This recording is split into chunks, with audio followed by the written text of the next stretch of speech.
सहनाववतु सहनक्तु सह वीर्यं करवावहै तेजस्विनावधीतमस्तु मा विद्विषावहै।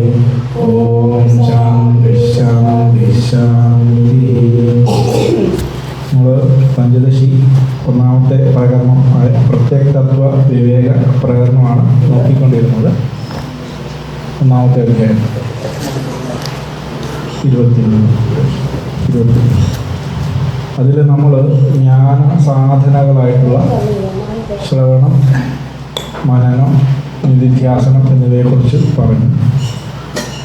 അതായത് മഹാവാക്യങ്ങൾ ഗുരുവിൽ നിന്ന് ഉപദേശപൂർവ്വം ലഭിക്കുന്ന ആ മഹാവാക്യത്തിൻ്റെ അർത്ഥത്തെ, ആ ജീവബ്രഹ്മൈക്യത്തെ സൂചിപ്പിക്കുന്ന ആ അർത്ഥത്തെ, മഹാവാക്യത്തിൻ്റെ അർത്ഥത്തെ അനുസന്ധാനം ചെയ്യുന്നതാണ്, അല്ലെങ്കിൽ തുടർച്ചയായിട്ട് തന്നെ ചിന്തിക്കുന്നതാണ് ശ്രവണം എന്ന് പറഞ്ഞു. അങ്ങനെ ആ മഹാവാക്യത്തിൻ്റെ അർത്ഥത്തെ യുക്തിപൂർവം, അന്വയ വ്യതിരേക യുക്തി പോലുള്ള യുക്തികൾ ഉപയോഗിച്ചുകൊണ്ട് നിരൂപണം ചെയ്യുന്നതാണ് മനനം എന്ന് പറയും. അങ്ങനെ ശ്രവണമനനങ്ങൾ കൊണ്ട് അർത്ഥബോധം ഉണ്ടായിട്ട് ആ സംശയമൊന്നും കൂടാതെ ലഭിച്ച ആ അർത്ഥത്തിൽ മനസ്സിനെ നിർത്തുക അല്ലെങ്കിൽ ഏകാഗ്രപ്പെടുത്തുന്നതിനാണ് നിധിധ്യാസനം എന്ന് പറയുന്നത്. ഇപ്പോൾ ശ്രവണം, മനനം, നിധിധ്യാസനം ഈ 3 സാധനങ്ങൾ കൊണ്ടാണ് ജ്ഞാനപ്രാപ്തിക്ക് വേണ്ടി ഒരു സാധകൻ ശ്രമിക്കേണ്ടത്. അപ്പോൾ ഈ നിധിധ്യാസനത്തിൽ നമ്മൾ ധ്യാനത്തിന് സമാനമായിട്ടാണ് പറയുന്നത്. അതായത് മഹാവാക്യത്തിൻ്റെ അർത്ഥത്തിൽ മനസ്സ് ഏകാഗ്രപ്പെടുന്ന സ്ഥിതിയാണ് നിധിധ്യാസനം. അപ്പോൾ യോഗസൂത്രത്തിലൊക്കെ പറഞ്ഞ ധ്യാനത്തിന് തത്ര ഏകതാനതയാ ധ്യാനം എന്ന് യോഗസൂത്രത്തിൽ പറയുന്ന പോലെ ആ ഏകതാനത, ആ ഏകാഗ്രത അവിടെ ഉണ്ടാകുന്നതാണ് ധ്യാനം. അതിൽ തന്നെ ഈ നിധ്യാസനം എന്ന് പറഞ്ഞാൽ അർത്ഥചിന്ത എന്നുള്ളൊരു ആ അർത്ഥചിന്തയല്ല, ആ അർത്ഥത്തിൽ മനസ്സ് ഏകാഗ്രപ്പെടുന്നതിനാണ് നിധ്യാസനം. അർത്ഥത്തെക്കുറിച്ച് ചിന്തിക്കുന്നതാണ് ശ്രവണം. അതിനെ യുക്തിപൂർവ്വം നിരൂപണം ചെയ്യുന്നതാണ് മനനം. അങ്ങനെ നിരൂപണം ചെയ്ത് സംശയം മാറി അർത്ഥത്തിൽ മനസ്സ് തുടർന്ന് നിൽക്കുന്നതാണ് ധ്യാനം. അപ്പോൾ നമ്മൾ യോഗസൂത്രത്തിൽ ധാരണ, ധ്യാനം, സമാധി എന്ന് പറയുന്നു. ഒരു ദേശബന്ധ സ്ഥിതസ്യ ധാരണ, ഒരിടത്ത് ഏതെങ്കിലും ഒരു ആധാരത്തിൽ ചുറ്റും മനസ്സിനെ നിർത്തുന്നതാണ് ധാരണ എന്ന് പറയുന്നത്. അങ്ങനെ ധരിച്ച ആ വിഷയത്തിൽ മനസ്സ് തുടർന്ന് കുറച്ചു നേരം തുടർന്ന് നിൽക്കുകയാണെങ്കിൽ അത് ധ്യാനമാണ്. അതാണ് ധ്യാനം. അതിന് സമാനമാണ് നിധിധ്യാസനം എന്ന് പറയുന്നത്. അത് നമ്മൾ മഹാവാക്യം, തത്വമസി എന്നൊരു മഹാവാക്യം, ആ മഹാവാക്യത്തിൻ്റെ അർത്ഥത്തെ ചിന്തിക്കുന്നു. അങ്ങനെ ചിന്തിച്ച് മനസ്സിലാക്കിയിട്ടുള്ള ആ സംശയം തീർത്തിട്ടുള്ള അർത്ഥത്തിൽ മനസ്സ് തുടർന്ന് നിൽക്കുന്ന സ്ഥിതിയാണ് നിധിധ്യാസനം. അപ്പോൾ അവിടെ ധ്യാനം, ധ്യാതാവ്, ധ്യേയം എന്നൊരു ത്രിപുടി ഉണ്ടാവും. ധ്യാനിക്കുന്നവൻ, ധ്യാനിക്കപ്പെടുന്ന വിഷയം, ധ്യാനം എന്നൊരു ത്രിപുടിയുണ്ട്. അതിൽ യാതൃധ്യാനയെ പരിത്യജ്യ ക്രമാധ്യേക ഗോചരം നിവാദദീപവച്ചിത്തം സമാധിരഭിധീയതേ എന്ന് ആചാര്യൻ പറയുന്നു. അതായത് ഈ ധ്യാതാവിനെയും ധ്യാനത്തെയും ക്രമത്തിൽ പരിത്യജിച്ചിട്ട്, ഉപേക്ഷിച്ചിട്ട് ആ ധ്യേയത്തെ, ആ വിഷയത്തെ എങ്ങനെയാണോ ധ്യാനിക്കുന്നത്, അതായത് ഇവിടെ നമ്മുടെ ഇതിൽ മഹാവാക്യത്തിൻ്റെ അർത്ഥത്തെ, ആ അർത്ഥത്തെ മാത്രം വിഷയമാക്കി എങ്ങനെയാണോ കാറ്റില്ലാത്തടത്ത് ഒരു ദീപം സ്ഥിതി ചെയ്യുന്നത്, അതുപോലെ ചിത്തം സ്ഥിതി ചെയ്യുന്ന അവസ്ഥയാണ് സമാധി എന്ന് പറയുന്നത്. എങ്ങനെയാണോ കാറ്റില്ലാത്തടത്ത് ദീപം അനങ്ങാതെ നിൽക്കുന്നത്, അതുപോലെ ചിത്തം, ധ്യാതാവ്, ധ്യാനം എന്നുള്ള ആ രണ്ടിനെയും ഉപേക്ഷിച്ചിട്ട് ആ ധ്യേയവസ്തു മാത്രമായി നിൽക്കുന്ന സ്ഥിതിയാണ് സമാധി എന്ന് പറയുന്നത്.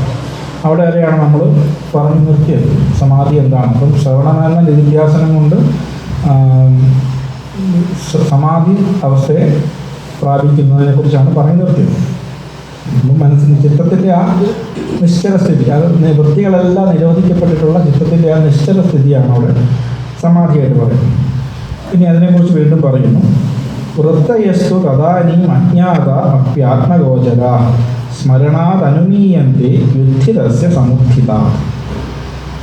വൃത്തയഃ തു തദാനീം അജ്ഞാത അപി ആത്മഗോചരാഃ സ്മരണാദ് അനുമീയന്തെ യുദ്ധിതസ്യ സമുദ്ധിത.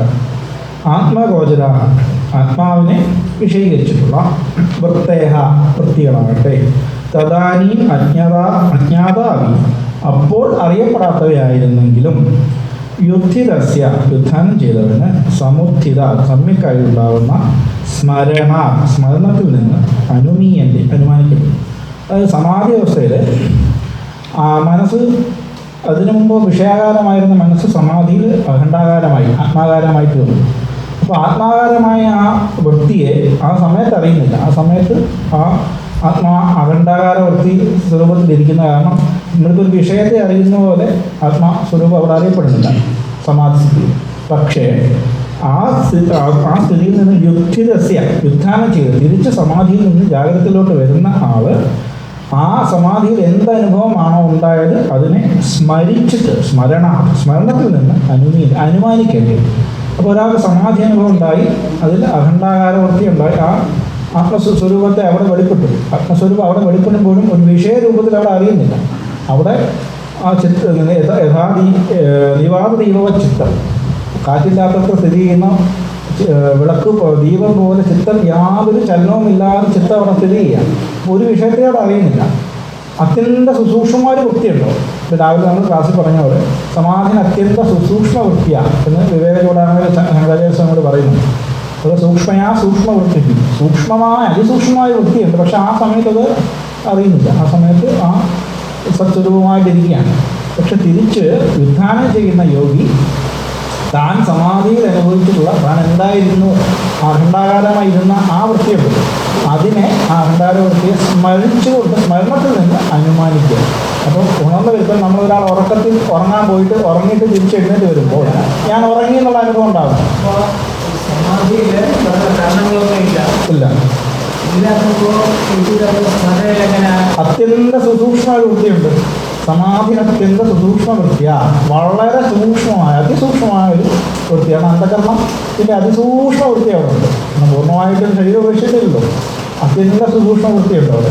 ആ വൃത്തി ആ അനുഭൂതിയെ സ്മരിക്കാൻ അനുമാനിച്ചിട്ടാണ് ഞാൻ സമാഹിതനായിരുന്നു എന്ന് അയാൾ പറയും. ഇപ്പം നമ്മൾ ഒരാൾ ഉറങ്ങാൻ പോയി, ഉറങ്ങി കിടക്കുന്നു, ഉറക്കത്തിൽ നമ്മൾ വരുമ്പോൾ ഞാൻ ഇതുവരെ ഉറങ്ങുമായിരുന്നു എന്നുള്ള അനുഭവമാണ് പറയുന്നത്. അത് സ്മരണത്തിൽ വരുന്നതല്ലേ, സ്മരിച്ചാണല്ലോ. ഞാൻ ഒന്നും അറിയാതെ ഉറങ്ങി എന്നുള്ളത് സ്മരണയാണ്. അതായത് അനുഭവം ഉള്ളത് കൊണ്ടാണ് സ്മരിക്കാൻ പറ്റില്ല, അനുഭവം ഇല്ലാതെ സ്മരിക്കാൻ പറ്റില്ല.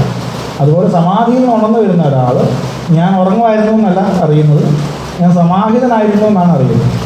ഞാൻ സമാധിസ്ഥനായിരുന്നു എന്നുള്ള അറിവ് അയാൾക്കുണ്ടാവും. കാരണം ആ മനസ്സ് ചിത്തം അഖണ്ഡാകാരമായ ആ അനുഭൂതിയെ അയാൾ സ്മരിച്ചിട്ട് അറിയും. അത്യന്ത സൂക്ഷ്മ വൃത്തിയുണ്ട്, ആ വൃത്തി കൊണ്ടാണ് അറിയുന്നത്. വൃത്തീനാമനുവൃത്തിസ്തു പ്രയത്നാൽ പ്രഥമാദപി അദുഷ്ടാസകൃതഭ്യാസ സംസ്കാര സജീവാത്മവേ. സംസ്കാര സജീവ ഇവിടെ വിശദീകരിക്കുകയാണ് അതിന് വന്നത്. വൃത്തീനാം അനുവൃത്തി തു പ്രയത്നാൽ പ്രഥമാദ് അപി അദുഷ്ട സകൃത് അഭ്യാസ സംസ്കാര സജീവാത് ഭവേ. വൃത്തീന അനുവൃത്തി തു, വൃത്തികളുടെ അനുവൃത്തിയാണ്, വൃത്തികളുടെ തുടർച്ച ആകട്ടെ പ്രഥമാദൻ സമാധിക്ക് മുമ്പുള്ളതായും അദൃഷ്ട സകൃത അഭ്യാസ സംസ്കാര സജീവ, അദൃഷ്ടം അനപരായി അഭ്യാസ സംസ്കാരം എന്നുള്ള രണ്ട് കാരണങ്ങളോട് കൂടിയ പ്രയത്നാത്ഭവയും, പ്രയത്നത്തിൽ നിന്നുണ്ടാകുന്നതാണ്. അപ്പോൾ ഈ സമാധിയിൽ വൃത്തിയൊന്നും ഉണ്ടാകാൻ പ്രയത്നമില്ല എന്നായിരുന്നല്ലോ പറയുന്നത്. അത് പ്രയത്നമൊന്നുമില്ല, അവിടെ ഒന്നും അറിയാതെ ഏകമായി ഇരിക്കുകയാണ്. അപ്പോൾ എങ്ങനെ വൃത്തി ഉണ്ടാകുമെന്ന് വെച്ചാൽ ഈ സമാധി കാലത്ത് വൃത്തി ഉണ്ടാകണമെന്നുണ്ടെങ്കിലും ഈ ധ്യാനം പരിശീലിക്കുന്ന സമയത്ത്, അല്ലെങ്കിൽ സമാധി പരിശീലിക്കുന്ന യോഗം പരിശീലിക്കുന്ന ആൾ സമാധിക്ക് വേണ്ടി മുമ്പൊരു പ്രയത്നം ചെയ്തിട്ടുണ്ട് അല്ലേ? ആ പ്രയത്നത്തിൻ്റെ ഒരു ഫലമുണ്ട്. അപ്പം ആ പ്രയത്നത്തിൽ നിന്നുണ്ടായിട്ടൊരു സംസ്കാരം ഈ യോഗിക്കുണ്ടാവും. ആ സംസ്കാര സജീവനായിട്ടാണ് ഇപ്പം പറയുന്നത്. സംസ്കാര സജീവാഭവേ, ആ സംസ്കാര സജീവനായിട്ടാണ് ഉണർന്നു വരുന്നത്. ഏതൊരു ഭാവത്തിലാണോ സമാധി ഇല്ലെങ്കിൽ ഇപ്പോൾ ഒരാൾ ഉറങ്ങാൻ പോകുന്നു, അയാൾ ഉറങ്ങി എഴുന്നേറ്റ് വരുമ്പോൾ ഞാൻ ഇന്ന ആളാണെന്നുള്ള ബോധത്തോടെ വരുന്നത് അല്ലേ? ഞാൻ ഉറങ്ങാൻ പോയി, ഞാൻ ഇന്ന ആളാണെന്നുള്ള രീതിയിൽ ഉണർന്നു വരുന്നു. സമാധിസ്ഥിതി സംസ്കാര സജീവൻ എന്ന് പറയാൻ കാരണം അയാൾ സമാധിഹിതനായിരുന്നു എന്നുള്ള ബോധത്തോടുകൂടിയായിരിക്കും അയാൾ ഉണർന്നു വരും. അതായത് ഞാൻ ഉറങ്ങുമായിരുന്നു, എൻ്റെ ബോധം പോയെന്നും ആയിരിക്കില്ല അയാൾക്ക് അന്നേരം ഉണ്ടാകുന്നത്. കാരണം അയാളുടെ അതിന് രണ്ട് കാരണം പറയാം. അദൃഷ്ടം അഭ്യാസ സംസ്കാരം. അദൃഷ്ടം എന്ന് പറഞ്ഞാൽ മുമ്പ് ചെയ്ത പ്രയത്നത്തിൻ്റെ ഫലം ഉണ്ടാവും. അദൃഷ്ടമായിട്ടുണ്ട് മുമ്പ് ചെയ്തിട്ടുള്ള ഈ സമാധിക്ക് വേണ്ടി അഭ്യാസത്തിന് വേണ്ടി ചെയ്തിട്ടുള്ള പ്രയത്നത്തിൻ്റെ ഫലവും, പിന്നെ അഭ്യാസ സംസ്കാരം നിരന്തരം ഇത് പരിശീലിക്കും. നിരന്തരം ഭഗവാൻ പറയുന്ന അഭ്യാസേനത് കൗന്ദേയ എന്ന് പറഞ്ഞാൽ ഇത് ഒന്നോ രണ്ടോ തവണ പരിശീലിക്കുന്ന പോലെ നിരന്തരമായ പരിശീലനം കൊണ്ടാണ് ഈ ഒരു സമാധി സ്ഥിതി സാധ്യമാകുന്നത്. അപ്പോൾ ആ നിരന്തര പരിശീലനത്തിൽ അദൃഷ്ടത്തിൽ നിന്നും ഉണ്ടാകുന്ന സംസ്കാര സജീവനായിട്ടാണ് ഈ സമാധിസ്ഥനായിരുന്ന ആൾ തുറന്നു വരുമ്പോൾ താൻ സമാധിസ്ഥനായിരുന്നു എന്നൊരറിവ് അയാൾക്കുണ്ടാകും. ആ സംസ്കാര വിശേഷം കൊണ്ട് ഉണ്ടാവും. അതുകൊണ്ടാണ് സംസ്കാര സജീവാത്മ എന്ന് പറയുന്നത്. സംസ്കാര സജീവനായിട്ടാണ് അയാൾ ഉണർന്നു വരുന്നത്. വിദ്യാർത്ഥി ഇല്ല, അവിടെ വിദ്യാവൃത്തിയാണ്. ഇത് അഖണ്ഡാകാരമാണ് മനസ്സിൽ. അപ്പം വിദ്യാവൃത്തിന്ന് രണ്ട് വൃത്തികൾ മായയ്ക്ക് പറയും. നമ്മൾ ഉറക്കം സുഷുപ്തിയിൽ അവിദ്യാവൃത്തിയാണ്, ഒന്നും അറിയുന്നില്ല. വിദ്യാവൃത്തിയാണ് അഖണ്ഡാകാര വൃത്തി എന്ന് പറയുന്നത്. അവിടെ ആ അറിവ് ഞാൻ മാത്രമായി സ്ഫുരിച്ചുകൊണ്ടിരിക്കുകയാണ്. അപ്പോൾ അഹംപദത്തിൻ്റെ ലക്ഷ്യാർത്ഥമായിട്ടുള്ള സച്ചിദാനന്ദ സ്വരൂപ ബ്രഹ്മം തന്നെയാണ് സമാധി സാക്ഷി രൂപേണ അവിടെ ഭാസിക്കുന്നത്. അപ്പോൾ ആ സാക്ഷി സ്വരൂപമായിട്ട് ഐക്യപ്പെട്ടിട്ട് എല്ലാത്തിനും അവിടെ സാക്ഷിയാണ് അവിടെ പ്രകാശം. അപ്പോൾ ആ ഐക്യം രൂപത്തിൽ അവിടെ സമാധിതനായിരിക്കുന്ന ആൾ ഉണർന്നു വരുമ്പോൾ ആ സംസ്കാരത്തോടു കൂടിയാണ്, സംസ്കാര സജീവനായിട്ടാണ് ഉണർന്നു വരുന്നത്, സമാധിതനായിരിക്കുന്നത്.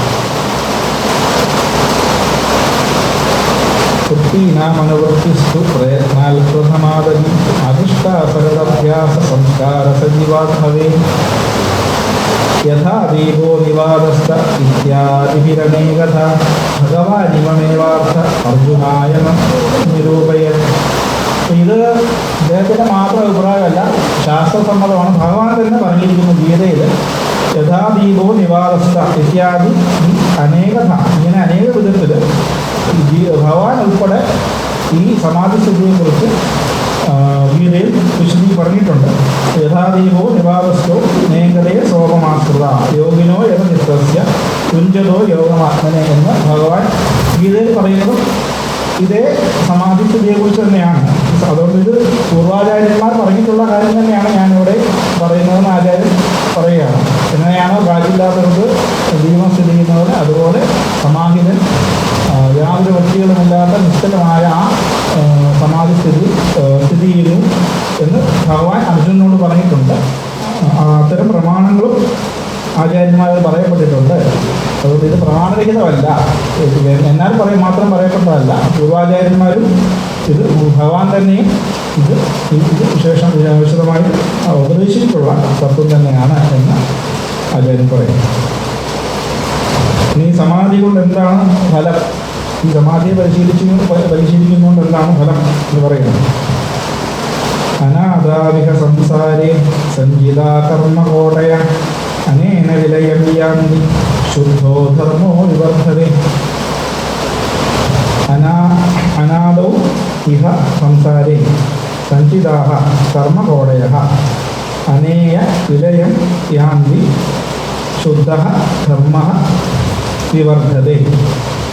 അനാദോ ഇഹ സംസാരം, അനാദിയായിട്ടുള്ള ഈ സംസാരത്തിൽ സഞ്ചിതാഹ കർമ്മകോടയ, സഞ്ചയിക്കപ്പെട്ടിട്ടുള്ള അനേക കർമ്മകോടികൾ, അനേക കർമ്മങ്ങൾ, ഈ സംസാരത്തിൽ നമ്മൾ സഞ്ചയിച്ചിട്ടുള്ള അനേക കർമ്മങ്ങൾ അനേന വിലയം യാന്തി, ഇതുകൊണ്ട് ഈ സമാധി പരിശീലനം കൊണ്ട് വിലയം യാന്തി, വിലയം പ്രാപിക്കുന്നു.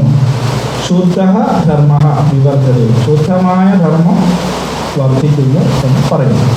അതായത് അഖണ്ഡാകാര വൃത്തിയുണ്ട്, ഈ സമാധിയിലുള്ള അഖണ്ഡാകാര വൃത്തിയുണ്ട്. എന്ത് സംഭവിക്കുന്നു? നമ്മൾ സഞ്ചയിച്ചിട്ടുള്ള സഞ്ചിത കർമ്മങ്ങളെല്ലാം നശിച്ചു പോകും. അപ്പോൾ ആ അഖണ്ഡാകാര വൃത്തിയിൽ നിന്ന് ഉണർന്ന് വിജ്ഞാന ദശയിൽ വന്ന ആൾ താൻ അവിടെ അനുഭവിച്ച ആ അഹംപ്രത്യം, ആ ബ്രഹ്മസ്വരൂപം തന്നെയാണ് തൻ്റെ സ്വരൂപവും നിശ്ചയിക്കുമ്പോൾ അയാൾ ജ്ഞാനിയാവും. ആ ജ്ഞാനം കൊണ്ട് എന്താ സംഭവിക്കുന്നത്? അയാളുടെ സഞ്ചിത കർമ്മങ്ങളെല്ലാം ഇല്ലാതാവും. അയാൾ സഞ്ചയിച്ചിട്ടുള്ള കർമ്മകോടികൾ മുഴുവൻ വിലയം യാന്തി, ഇല്ലാതാവും, ബാധിക്കപ്പെടുന്നുണ്ട്. പിന്നെ അയാൾക്ക് കർമ്മമൊന്നും ബാക്കിയില്ല. ഭഗവാൻ തന്നെ പറയുന്നുണ്ട് ഗീതയിൽ, അയാൾക്ക് പിന്നെ യാതൊരു കർമ്മവും അവശേഷിക്കുന്നില്ല. അയാളുടെ സഞ്ചിത കർമ്മം മുഴുവൻ വിലയം യാന്തി, ഇല്ലാതാവുന്നു, ബാധിക്കപ്പെടുന്നു. പിന്നെ ശുദ്ധോ ധർമ്മോ വിവർദ്ധതയും, ശുദ്ധമായ ധർമ്മം വർദ്ധിക്കുന്നു. ജ്ഞാനാഗ്നി സർവകർമാണി ഭസ്മാ എന്ന് ഗീത പറയുന്നുണ്ട്. ജ്ഞാനാഗ്നി കൊണ്ട് എല്ലാ കർമ്മങ്ങളും ഭസ്മീകരിക്കപ്പെടുന്നു എന്ന് ഭഗവാൻ പറയുന്നുണ്ട്. ഗീതയിൽ ഭസ്മസാർ ഹൃദയാർജുന എന്ന് ഗീതയിൽ ഭഗവാൻ പറയുന്നു. അത് അങ്ങനെ ഈ കർമ്മങ്ങളെല്ലാം സഞ്ചിത കർമ്മങ്ങളെല്ലാം ഇല്ലാതായി അതിനെല്ലാം ഇല്ലാതാക്കാൻ ശേഷിയുള്ളതാണ് ഈ പറഞ്ഞ സമാധി പരിശീലനം കൊണ്ട് അത് സാധ്യമാണ്.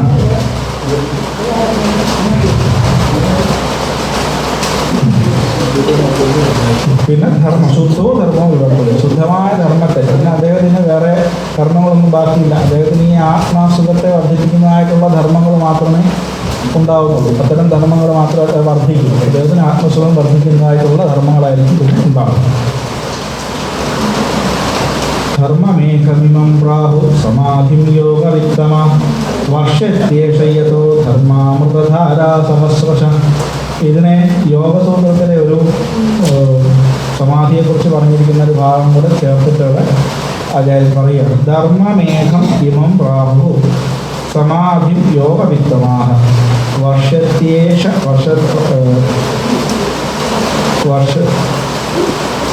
വർഷതി ഏഷ യതോ ധർമാമൃതധാരാ സഹസ്രശഃ യോഗവിത്തമ. അപ്പം യോഗത്തെ നന്നായിട്ട് ധരിച്ചിട്ടുള്ളവൻ, അറിഞ്ഞിട്ടുള്ളവൻ. ഇമം സമാധി, ഈ സമാധിയെ ധർമ്മമേഘം പ്രാഹു, ധർമ്മമേഘം എന്ന് വിളിക്കുന്നു. ഈ സമാധിയെ യോഗത്തെ നന്നായി അറിഞ്ഞവൻ, യോഗാചാര്യന്മാർ യോഗത്തെ നേടിയവർ ഈ സമാധി എന്ത് വിളിക്കുന്നു? ധർമ്മമേഘം എന്ന് വിളിക്കുന്നു. ഇവിടെ പതഞ്ജലി മഹർഷിയാണ് ഉദ്ദേശിച്ചിരിക്കുന്നത്. പതഞ്ജലി മഹർഷി യോഗസൂത്രത്തിൽ ഈ സമാധിയെ ധർമ്മമേഘം എന്നാണ് വിളിക്കുന്നത്. അതായത് സമാധിയെ പല രീതിയിൽ വിഭജിച്ചിട്ടുണ്ട്. ഇപ്പോൾ സമ്പ്രജ്ഞാത സമാധി, അസംപ്രജ്ഞാത സമാധി, നിർവികൽപ്പ സമാധി, സവികൽപ്പ സമാധി ഇങ്ങനെയൊക്കെയുള്ള വിഭജനങ്ങളുണ്ട്. അപ്പോൾ ഈ സമ്പ്രജ്ഞാത സമാധി എന്ന് പറയുമ്പോൾ അവിടെ ഈ ത്രിപുടിയുണ്ട്. ധ്യേയരൂപങ്ങൾ അവിടെ ഉണ്ട്. അത് അസ്തമിക്കുന്ന കാര്യമാണ് മുമ്പ് പറഞ്ഞത്. അപ്പോൾ അതിൻ്റെ അസ്തമനത്തിൽ ധ്യേയവസ്തു മാത്രമായി അഖണ്ഡാകാരമായി തീരുന്നു. അതിൻ്റെ ഒരു പരിസമാപ്തിയിലാണ് ഈ സമാധിയെ ധർമ്മമേഘം എന്ന് പറയുന്നത്. അത് സമ്പ്രജ്ഞാത സമാധിയുടെ ഒരു പരമകാഷ്ഠ അസംപ്രജ്ഞാത സമാധിയിലെത്തുക. അതിനാണ് ധർമ്മമേഘം എന്ന് പതഞ്ജലി മഹർഷി വിളിച്ചിരിക്കുന്നത്. അപ്പോൾ ധർമ്മമേഘം എന്ന് പറയുന്നത് എന്തുകൊണ്ടാണെന്ന് ചോദിച്ചാൽ വർഷ്യത്യേഷ യഥോ ധർമാമൃതധാര സഹസ്രശഃ യഥാ യേഷ, എന്തുകൊണ്ടെന്നാൽ ധർമാമൃതധാര സഹസ്രശഃ വർഷതി. ഈ ധർമാമൃതധാരകളെ ഒരു തുടർച്ചയായി ഒരു മുറിവില്ലാതെ ഇടതടവില്ലാതെ വർഷിച്ചുകൊണ്ടേയിരിക്കുന്നു. എന്തിനെ? ധർമാമൃതധാരകൾ. അതായത് മനസ്സ് ഈ ചിത്തം സമാധി സ്ഥിതിയിലെത്തുമ്പോൾ മനസ്സ് അഖണ്ഡാകാരമായ വൃത്തിയായിട്ട് ഒരേ പടിയിൽ തുടർച്ചയായിട്ട് ആ ആത്മസ്വരൂപത്തിൽ തന്നെ മനസ്സിൻ്റെ സ്ഥിതി ഉണ്ടാവും. അതുകൊണ്ടാണ് ധർമ്മമേഘം. ഇപ്പം മഴ പെയ്യുന്നത് തുടർച്ചയായിട്ട് മേഘത്തിൽ നിന്ന് ഇങ്ങനെ വർഷിച്ചുകൊണ്ടേയിരിക്കുകയാണ്. മഴ ഒരു ഇടതടവില്ലാതെ മേഘത്തിൽ നിന്ന് മഴ പെയ്തുകൊണ്ടേയിരിക്കുന്നതാണ്. അതുപോലെ ആ ചിത്തം അഖണ്ഡാകാരമായിട്ട് ഒരു മുറിവോ ഇടവോ അതിലോ എതിരോ ഇല്ലാതെ ആ അഖണ്ഡാകാരമായിട്ട് ആ വൃത്തിപ്രവാഹം അവിടെ സംഭവിക്കുന്നുണ്ട്. ആ സച്ചിദാനന്ദ സ്വരൂപത്തിൽ തന്നെ ആ യോഗി ഒരു മുറിവും ഇല്ലാതെ തുടർച്ചയായിട്ടുള്ള ആ വൃത്തിപ്രവാഹം, അതിനാണ് ധർമ്മമേഘം എന്ന് പതഞ്ജലി മഹർഷി പറഞ്ഞിരിക്കുന്നു. ധർമ്മമേഘം എന്നാണ് വിളിക്കുന്നത്. അപ്പോൾ ആ ധർമാമൃതം, ആ അഖണ്ഡാകാരമായിട്ടുള്ള ആ പ്രവാഹത്തിനെയാണ് ധർമ്മമേഘം എന്ന സമാധിയെ അവിടെ ഉപമിച്ചിരിക്കുന്നത്. അപ്പോൾ അതുകൊണ്ട് ഇതിനെ യോഗശാസ്ത്രങ്ങളിലും ഇതിന് പ്രമാണമുണ്ട്. നേരത്തെ ഭഗവാൻ പറഞ്ഞതിനെക്കുറിച്ച് പറഞ്ഞു. ഇപ്പോൾ യോഗശാസ്ത്ര പ്രകാരവും ആ അസംപ്രജ്ഞാത സമാധിയുടെ സ്ഥിതിയും ഇത് തന്നെയാണ് എന്ന് ധർമ്മമേഘം എന്ന പദം കൊണ്ട് യോഗസൂത്രത്തിൽ പതഞ്ജലി മഹർഷി പറഞ്ഞിട്ടുണ്ട് എന്ന് ആചാര്യരുടെ പ്രമാണം പഠിപ്പിക്കുന്നു. ധർമ്മമേഘമിമം പ്രാഹു സമാധി യോഗവിത്തമ വർഷത്യേഷ യതോ ധർമാമൃതധാരാ സഹസ്രശഃ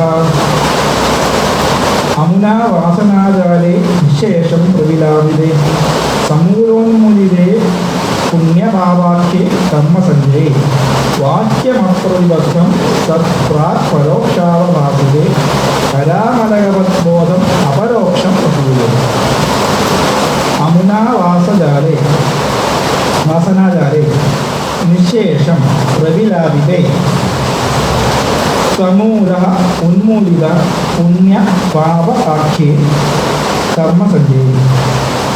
അതായത് അമുനാവാസനാജാലേ, ഈ സമാധി കൊണ്ട്, ഈ അനന്താകാര വൃത്തിയുടെ പ്രാപ്തി കൊണ്ട്, ഈ സമാധി കൊണ്ട് വാസന സമൂഹം, വാസനാജാലം, വാസനകളുടെ കൂട്ടം, വാസനകൾ നിശേഷം പ്രവിലാപിതം, ഒരു അല്പം പോലും ബാക്കി വെക്കാതെ ഈ വാസനകളെ പൂർണ്ണമായിട്ടും വിലയിപ്പിച്ച് കളയും, ഇല്ലാതാക്കി കളയും. അങ്ങനെ പുണ്യപാപാഖ്യേ കർമ്മസഞ്ജയേ സമൂലോന്മൂലിതേ. അതായത് പുണ്യപാപം, പുണ്യം പാപം എന്ന പേരോട് കൂടിയിട്ടുള്ള ഈ കർമ്മസഞ്ചയങ്ങൾ അതിൻ്റെ മൂലത്തോടുകൂടി, മൂലമായ അവിദ്യയാണ് പുണ്യപാപങ്ങൾക്ക് മൂലമായത്. ആ മൂലത്തോടുകൂടി തന്നെ പുണ്യപാപങ്ങൾ എന്ന പേരുള്ള ഈ കർമ്മസഞ്ചയങ്ങൾ നശിക്കപ്പെടുമെന്ന് മുമ്പത്തെ ശ്ലോകം കൊണ്ട് പറഞ്ഞു. അങ്ങനെ പുണ്യപാപങ്ങളുടെ പേരുള്ള ഈ വാസനാജാലം നശിക്കുമ്പോൾ എന്താണ്, കർമ്മസഞ്ചയം നശിച്ചു കഴിയുമ്പോൾ വാസനാജാലം നിശേഷമായിട്ടും ഇല്ലാതാവുന്ന ആ വ്യക്തിയുടെ വാസനകളെ പൂർണ്ണമായിട്ട് ഈ ജ്ഞാനാഗ്നി ദഹിപ്പിച്ച് കളയുന്നു. വാസനകളെ പൂർണ്ണമായിട്ടും ദഹിപ്പിച്ച് കളയുന്നു. വാക്യം അപ്രതിബദ്ധം സത് പ്രാക് പരോക്ഷാവഭാസിതേ. വാക്യം അപ്രതിബദ്ധം സത്. അപ്പോൾ നേരത്തെ മഹാവാക്യത്തെ കുറിച്ചാണ് പറഞ്ഞത്. തത്വമസ്യാദി മഹാവാക്യത്തിൻ്റെ അനുസന്ധാനം കൊണ്ടാണ് ഈ സമാധി ഉണ്ടാകുന്നത്. അപ്പോൾ ആ വാക്യം, ആ മഹാവാക്യത്തിൻ്റെ ആ അർത്ഥം അപ്രതിബദ്ധം, ഒരു പ്രതിബന്ധവും കൂടാതെ പ്രാക് പരോക്ഷാവഭാസിതേ തത്വേ, നേരത്തെ പരോക്ഷമായിട്ട് അറിഞ്ഞിട്ടുള്ള ചിത്രത്തിൽ അപരോക്ഷമായിട്ട് അല്ലെങ്കിൽ ഈ തത്വം ബോധിക്കപ്പെടുന്നു. അപ്പം മുൻപ് പരോക്ഷമായി അറിഞ്ഞിരിക്കണം, ശാസ്ത്രത്തിൽ നിന്നും ഗുരുവിൽ നിന്നും എന്താണ് പരമാർത്ഥ സത്യം എന്താണെന്ന് ശാസ്ത്രത്തിൽ നിന്നും ഗുരുവിൽ നിന്നും മനസ്സിലാക്കിയിട്ടുള്ള, പരോക്ഷമായി അറിഞ്ഞിട്ടുള്ള ആൾ ഈ ശ്രവണ മനന നിത്യാസനം കൊണ്ട് ആ സമാധിയവസ്ഥയെ നേടി സകല കർമ്മസഞ്ചയങ്ങളെയും ഇല്ലാതാക്കുമ്പോൾ അയാൾ ആ മുൻപ് പരോക്ഷമായി അറിഞ്ഞ ആ തത്വം എങ്ങനെ കരാമലകവർ അപരോക്ഷബോധം, ഉള്ളം കൈയിലെ നെല്ലിക്കയിരിക്കുന്ന പോലെ സഹജമായി അതിനുള്ളിൽ ആ ബോധം പ്രകാശിക്കുന്നു. താൻ ബ്രഹ്മമാണ് എന്നുള്ള അഹംബോധത്തിൻ്റെ ലക്ഷ്യമായിരിക്കുന്ന ആ ബ്രഹ്മം തന്നെയാണ് താൻ എന്നുള്ള ആ നിശ്ചയ, ആ നിർണയം അയാൾക്ക് കരതലാമൃഗം പോലെ സഹജമായി തീരുന്നു എന്നാണ് പറയുന്നത്. അപ്പോൾ ഇയാളുടെ ഈ സമാധി കൊണ്ട് മഹാവാക്യത്തിൻ്റെ അനുസന്ധാനം കൊണ്ടുണ്ടായിട്ടുള്ള ഈ സമാധി കൊണ്ട് അയാളുടെ വാസനാചാരം പൂർണ്ണമായും ഇല്ലാതായി. അയാൾ മുമ്പ് പരോക്ഷമായി അറിഞ്ഞിട്ടുള്ള ആത്മതത്വത്തെ ഇപ്പോൾ കരതലാമലകം പോലെ അയാൾക്ക് സഹജമാവുന്നു. അയാൾക്ക് അത് അപരോക്ഷമായ ആ ജ്ഞാനത്തിൻ്റെ അനുഭൂതി ഉണ്ടാവുന്നു എന്നാണ് പറയുന്നത്. അമുനാവാസനാജാലേ വിശേഷം പ്രവിലാപിതേ സമൂലോന്മൂലിതേ പുണ്യപാപാഖ്യേ കർമ്മസഞ്ജയേ വാക്യമപ്രതിബദ്ധം പരോക്ഷാവഭാസം പരാമരകവനബോധം പരോക്ഷം പ്രസൂയതേ. പരോക്ഷം ബ്രഹ്മവിജ്ഞാനം ശാബ്ദം ദേശികപൂർവകം ബുദ്ധിപൂർവകൃതം പാപം സ്നന്ദഹരി വല്ലിവത്. നേരത്തെ പറഞ്ഞു പരോക്ഷമായി അറിഞ്ഞ തത്വത്തെ ആണ് പിന്നീട് അപരോക്ഷമായിട്ട് കരതലാമലകമായിട്ട് അറിഞ്ഞിരിക്കുന്നത്. അപ്പോൾ ഈ എന്താണ് പരോക്ഷ ബ്രഹ്മവിജ്ഞാനം? പരോക്ഷം ബ്രഹ്മവിജ്ഞാനം ശാബ്ദം ദേശികപൂർവകം ബുദ്ധിപൂർവം കൃതം പാപം കൃഷ്ണം ദഹരി വന്യവത്. ദേശികപൂർവകം, അതായത് ഗുരുവിൽ നിന്ന് ധരിക്കണം. ഈ വിദ്യ പുസ്തകം വായിച്ചിട്ടോ അല്ലെങ്കിൽ ആരെങ്കിലും എന്തെങ്കിലും പറയുന്നത് കേട്ടിട്ടോ ലഭിക്കേണ്ടതല്ല. ദേശികനിൽ നിന്ന് തന്നെ മഹാവാക്യോപദേശം ഗുരുവിൽ നിന്ന് ദീക്ഷാപൂർവം തന്നെ ലഭിച്ചിട്ടുണ്ട്. എവിടുന്നെങ്കിലും വായിച്ചോ കേട്ടോ അറിഞ്ഞാൽ പോലെ അത് ഗുരുവിൽ നിന്ന് തന്നെ കിട്ടിയിരിക്കണം. ദേശി അതുകൊണ്ട് ആചാര്യവാൻ പുരുഷോ വേദ എന്ന് പുരുഷത്ത് പറയുന്നു. അപ്പോൾ ആചാര്യൽ നിന്ന് തന്നെ ദേശികൻ പൂർവാചാര്യൽ നിന്ന് തന്നെ മുൻപ് ലഭിച്ചത് ശാബ്ദം, അതായത് ശ്രുതി വേദത്തിൽ മഹാവാക്യ രൂപത്തിൽ പ്രതിപാദിച്ചിട്ടുള്ളതും പരോക്ഷവുമായിട്ടുള്ള ബ്രഹ്മവിജ്ഞാനം. അതായത് ആചാര്യൻ നമുക്ക് തത്വമസി എന്ന ആചാര്യൻ ഉപദേശിച്ചിട്ടുണ്ട്. ആചാര്യ തത്വമസി എന്ന് ഉപദേശിക്കുമ്പോൾ അത് ആചാര്യനിൽ നിന്ന് നേരിട്ട് ഉപദേശ രൂപത്തിൽ ലഭിക്കണം. തത്വമസി ആയിരിക്കണം. ശ്രുതിയിൽ പറഞ്ഞിരിക്കുന്ന ശ്രുതിവാക്യമാണ്. ശ്രുതി പറയുന്ന മഹാവാക്യമാണ് തത്വമസി. അത് പരോക്ഷമാണ്.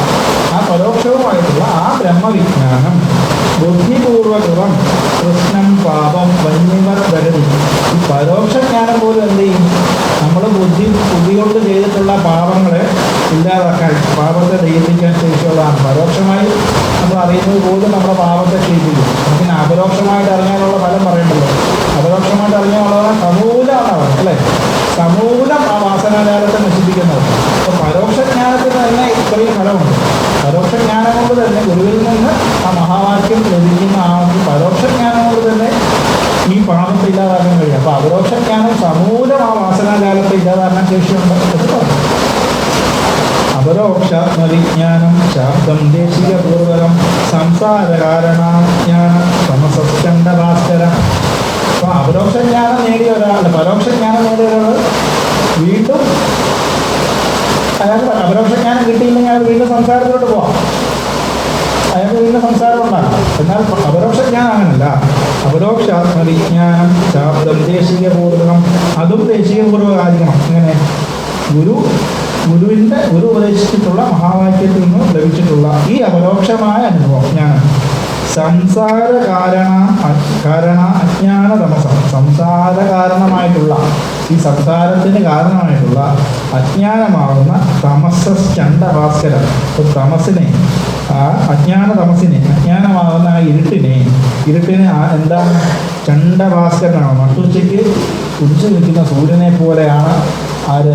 ഈ ജ്ഞാനം. അജ്ഞാന തമസിന് ഈ ജ്ഞാനം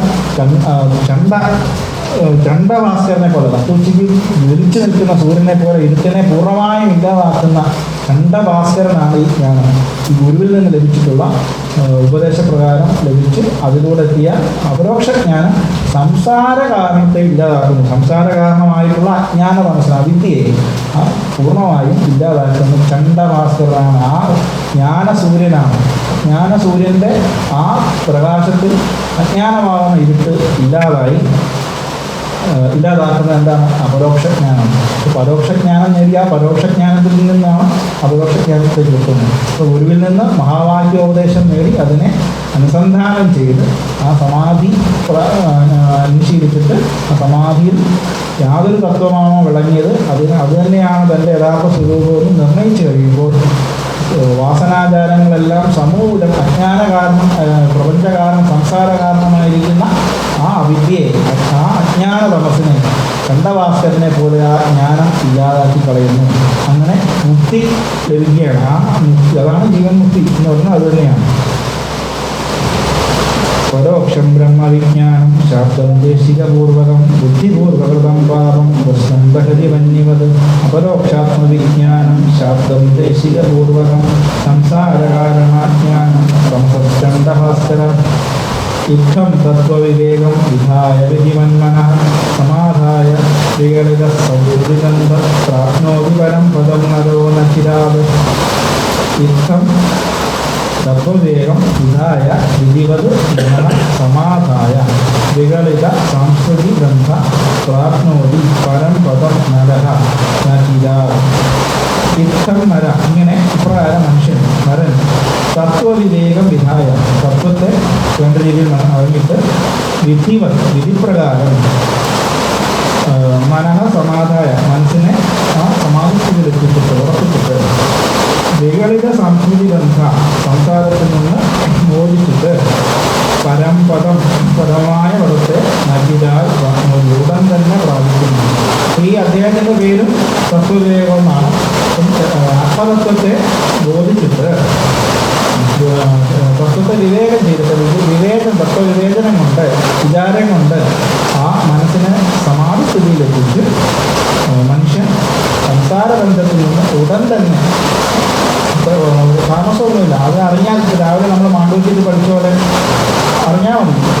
എപ്പോഴാണോ ഇത് പ്രകാശം വരുന്നത് അപ്പോൾ ഇരുട്ട് പോയി, ആ ക്ഷണം തന്നെ അപ്പോൾ തന്നെ അയാൾ മുക്തനാവുകയാണ്. എങ്ങനെയാണോ ചണ്ഡഭാസ്കരൻ അജ്ഞാനമാകുന്ന ഇരുട്ടനെ ജ്ഞാനമാകുന്ന ചണ്ഡഭാസ്കരൻ ഇല്ലാതാക്കുന്നത്, ക്ഷണത്തിൽ തന്നെ ആ ജീവൻ മുക്തനായി തീരുന്നതാണ് ഈ തത്വവിവേകം കൊണ്ടാണ് സാധിക്കുന്നത്. ഈ അധ്യായത്തിൽ പറഞ്ഞിരിക്കുന്ന ഒരു ഉപക്രമമായിട്ട് വരുന്ന അധ്യായമാണ്. പറഞ്ഞിരിക്കുന്ന തത്വങ്ങളെല്ലാം നമ്മുടെ ഈ പ്രപഞ്ചത്തെ, നമ്മുടെ അനുഭവങ്ങളെ ഉണ്ടാകുന്ന അനുഭവങ്ങളെ അവസ്ഥകളെല്ലാം ശരിയായി വിവേചനം ചെയ്ത് അവയെല്ലാം മാറിപ്പോകുന്നതാണെന്നും അന്വയിക്കുന്നത് ആത്മാവ് മാത്രമാണെന്നും അറിഞ്ഞ് ഗുരുവിൽ നിന്ന് മഹാവാക്യോപദേശം നേടി ആ മഹാവാക്യത്തിൻ്റെ അർത്ഥത്തെ അനുസന്ധാനം ചെയ്ത് അതിൽ തന്നെ ഏകാഗ്രപ്പെട്ട് ആ ധ്യേയവസ്തു മാത്രമായി അഖണ്ഡാകാരമായി തീരുമ്പോൾ അതിൽ നിന്ന് വിധാനം ചെയ്യുന്ന ആ യോഗി തൻ്റെ യഥാർത്ഥ സ്വരൂപം ബ്രഹ്മം തന്നെ എന്ന് നിശ്ചയിച്ച് സംസാരത്തിന് കാരണമായിരിക്കുന്ന അവിദ്യയെ പൂർണ്ണമായി ഇല്ലാതാക്കി ജീവൻമുക്തനായി തീരുന്നു എന്നാണ് ഈ അധ്യായം കൊണ്ട്